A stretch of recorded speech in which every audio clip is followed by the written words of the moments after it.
കൊലപാതകങ്ങൾക്കും കള്ളികൾക്കും use ചെയ്യാൻ പറ്റിയ ഒരു സാധനമാണ് ഇപ്പൊ ഈ പർദ്ദ എന്ന് പറയുന്നത്. എനിക്ക് മനസ്സിലായത്തോളം അത്രയാണ്. ഇത്ര നാളും അങ്ങനെ അല്ലായിരുന്നു. കുറെ കാലങ്ങൾക്കും വർഷങ്ങൾക്കും മുമ്പൊന്നും അങ്ങനെ അല്ല. നല്ല ഉദ്ദേശത്തോടു കൂടി നല്ല ആൾക്കാർ ഉപയോഗിക്കുന്ന ഒരു സാധനമാണ് ഈ പറഞ്ഞ പർദ്ദ എന്ന് പറയുന്നത്.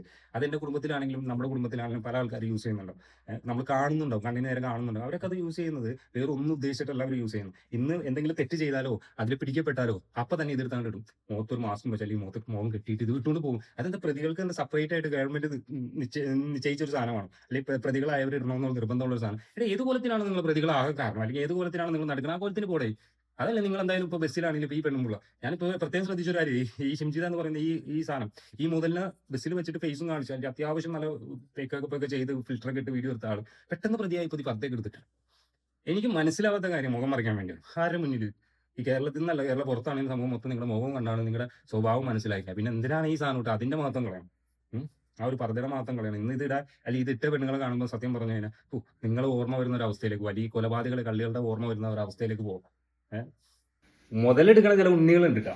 അതായത് ഇപ്പോൾ പെൺ വിഷയത്തിൽ കേസുള്ളവര്, ഇന്നും കേസ് നടന്നുകൊണ്ടിരിക്കുന്നവര്, പല സ്റ്റേഷനുകളിലും കേസുള്ളവര്, അവരെ വീഡിയോ ചെയ്യണ കാണുമ്പോണ്ടല്ലോ സത്യം പറഞ്ഞു കഴിഞ്ഞാൽ ലജ്ജ തോന്നണം.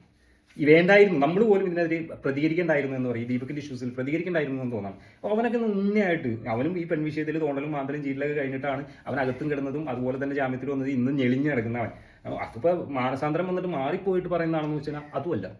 വലിയ മാസങ്ങളോ ഇതൊന്നും വലിയ വർഷങ്ങളോ ഒന്നും വ്യത്യാസമില്ലാണ്ട് നടക്കുന്ന ആൾക്കാർ. അപ്പോൾ അവരോട് എനിക്ക് പറയാനുള്ളത്, ഉണ്ണിയെ ഇത് ദീപകിന്റെ ഇഷ്യൂ ആയതുകൊണ്ടും അങ്ങനെ ഒരു വിഷയം ആയതുകൊണ്ടും നിങ്ങൾ പറയുന്നത് കേട്ട് നിങ്ങൾക്ക് പ്രതികരിക്കാണ്ട് നിന്നതാണ്. അപ്പോൾ അത് ചിലവർക്കൊക്കെ മനസ്സിലായിട്ടുണ്ടാവണം. എന്തായാലും ഇനിയിപ്പോൾ മനസ്സിലാക്കാത്തവരുണ്ടെങ്കിൽ നല്ല തെളിവ് ഉൾപ്പെടെ മനസ്സിലാക്കി തരാനും നമുക്ക് കഴിയും. പിന്നെ ഈ പെണ്ണുങ്ങൾ എല്ലാവരും മോശക്കാരിയാണ്, ബസ്സുകളിൽ പോകുന്ന എല്ലാ പെണ്ണുങ്ങളും മോശക്കാരിയാണ്. നമ്മൾ ട്രോളുകളായിട്ടൊക്കെ പലതും ഇറക്കുന്നുണ്ട്. ഇന്ന് ഞാൻ ഒരു ഇൻഫ്ലുവൻസർ എനിക്കൊരു വീഡിയോ അയച്ചു, കാരണം അത്യാവശ്യം റീച്ചുള്ള ഒരു ഇൻഫ്ലുവൻസർ. അവർക്ക് വേണമെങ്കിൽ വീഡിയോ പൊക്കി പിടിച്ച് ആ ഒരു ഇൻസിഡന്റിൽ വേണമെങ്കിൽ അവർക്ക് പ്രതികരിക്കാം, അവർക്ക് ഇതിൽ കൂടുതൽ റീച്ചും കിട്ടും, സമൂഹത്തിന്റെ മുന്നിൽ അദ്ദേഹത്തിനെ ഇല്ലാതാക്കാൻ. പക്ഷേ അവർ ചിന്തിച്ചൊരു ചിന്താഗതി, അവർ ആ സ്പോട്ടിൽ പ്രതികരിച്ചു. ഞാൻ ആ ഓഡിയോ നിങ്ങൾക്ക് കേൾപ്പിച്ചു കേട്ടോ. നിങ്ങൾക്ക് ആളെ ഞാൻ പറഞ്ഞുതരാം, നിങ്ങൾക്ക് വേണമെങ്കിൽ ആ ഓഡിയോ ക്ലിയർ ആയിട്ട് മനസ്സിലാവുന്നവരാണെങ്കിൽ ആ ഓഡിയോ കേൾക്കുമ്പോൾ ആളെ വ്യക്തമാകും. എൻ്റെ ഒരു അനുഭവത്തിൽ എന്ന് വെച്ച് കഴിഞ്ഞാൽ, ഞങ്ങളെ സീറ്റിൽ, ഞാൻ ഇരിക്കുന്ന സീറ്റിൽ ഒരുത്തൻ വന്നിട്ട് കൈ കെട്ടി ഇരുന്നിട്ട് കൈയിൻ്റെ അയാളുടെ കഷത്തിൻ്റെ ഇടയിൽ കൂടെ എൻ്റെ വേണ്ടാത്തടത്ത് ഞോണ്ടി. പക്ഷെ ഞാൻ എണീറ്റ് അത് പ്രതികരിച്ച ടൈമിൽ ഒരു മനുഷ്യരെ അനങ്ങിയിട്ടില്ല. അങ്ങനെയും ഉണ്ട്. ഈ ബസ്സിൽ ഉള്ളവർ അനങ്ങൂല, ഒരു മനുഷ്യരെ അവരെ പാട് നോക്കി അങ്ങനെ ഇരിക്കുള്ളൂ.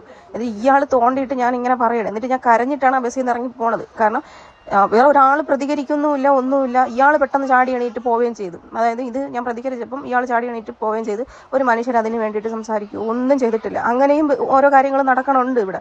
അപ്പം അതാണ് ഞാൻ പറയണത്. ഇതിപ്പം ഇവള് ചെയ്തത് തെറ്റാണ്, പ്രതികരിക്കാത്തത് തെറ്റ് തന്നെയാണ്.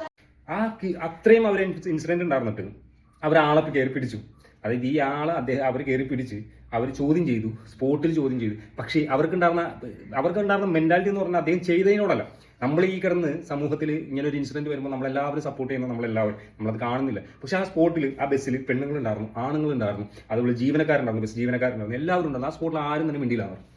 അദ്ദേഹത്തിനെതിരെ ഒരു പ്രതികരിക്കാൻ പോലും ആ ബസ്സിലിരുന്നവർ പലവർക്കും അനുഭവം ഉണ്ടാവും. കാരണം നമ്മൾ ഈ സോഷ്യൽ മീഡിയയിൽ വന്നിട്ടോ അല്ലെങ്കിൽ ഇതുപോലുള്ള സംഭവം നടന്നതിന് ശേഷം വന്ന് നമ്മൾ പ്രതികരിക്കുന്ന കമന്റിലൂടെയും വീഡിയോസിലൂടെയും അതിലും പ്രതികരിക്കുന്നവരാരും സ്പോട്ടിൽ പ്രതികരിക്കാൻ കുറവാണ്. അതിൽ ഒരു 90% ആൾക്കാർ കുറവായിരിക്കും അതിലുള്ള. അവരുടേതായ ലൈഫ് പോയി അല്ലെങ്കിൽ അങ്ങനെ ചിന്തിക്കുന്നവരുണ്ടാവും ഏറ്റവും കൂടുതൽ കേട്ടോ.